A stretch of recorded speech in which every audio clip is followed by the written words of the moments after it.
لا إله إلا الله لا إله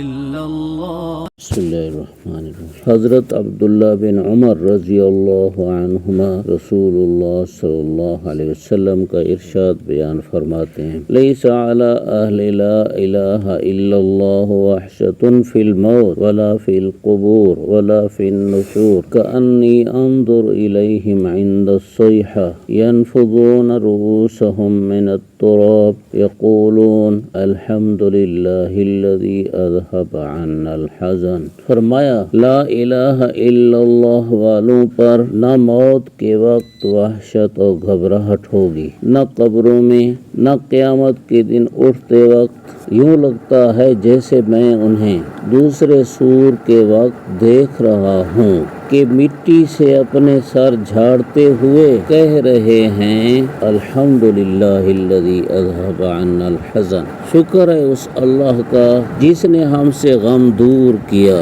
لا الہ الا اللہ والوں کے لیے اس حدیث پاک میں حضور صلی اللہ علیہ وسلم نے موت سے آخرت تک کامیابی کا بیان فرمایا۔ کیا مراد ہے لا الہ الا اللہ والوں سے؟ علماء مختلف طریقے سے اس کی تشریح کرتے ہیں۔ ایک تشریح یہ ہے کہ لا الہ الا اللہ والے وہ کہلاتے ہیں جن کے پاس کلمہ لا الہ الا اللہ کی کثرت رہتی ہے، کیونکہ مال والا اس کو کہتے ہیں جس کے پاس مال کثرت سے ہو، تو لا الہ الا اللہ والا اس کو کہیں گے جس کے پاس اس کلمے کی کثرت ہو، یعنی یہ کثرت سے لا الہ الا اللہ کا ذکر کرتے رہتے ہیں، اٹھتے بیٹھتے چلتے پھرتے لیٹتے بیٹھتے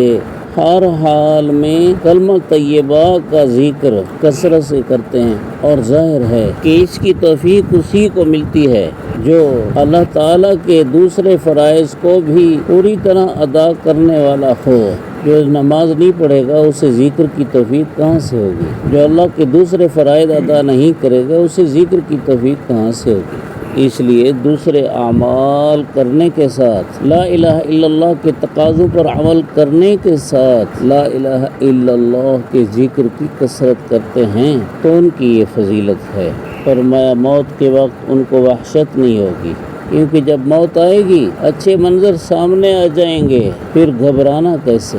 اللہ تعالیٰ کے فرشتے جنت کے نظارے سامنے کر دیں گے، ایسے ہی قبر میں وحشت نہیں ہوگی کیونکہ وہاں بھی اچھے منظر سامنے آ جائیں گے، اور پھر اکیلا نہیں ہوگا، ایمان و اعمال خوبصورت انسانوں کی شکل میں اس کے آس پاس آ جائیں گے، اور ایسے ہی قیامت کے دن اٹھتے وقت اور اس کے ساتھ اللہ کے فرشتے بھی موت کے وقت بھی قبر میں بھی اور حشر میں اٹھتے وقت بھی آدمی کو تسلیاں دینے کے لیے آ جائیں گے۔ اس لیے دوسرے سور پھونکے جانے کے وقت بے خوف اور خوش حالت میں قبروں سے اٹھتے وقت قبروں والی مٹی اپنے سروں سے جھاڑتے ہوئے کہیں گے الحمدللہ الذی اذھب عنا الحزن، الحمدللہ رب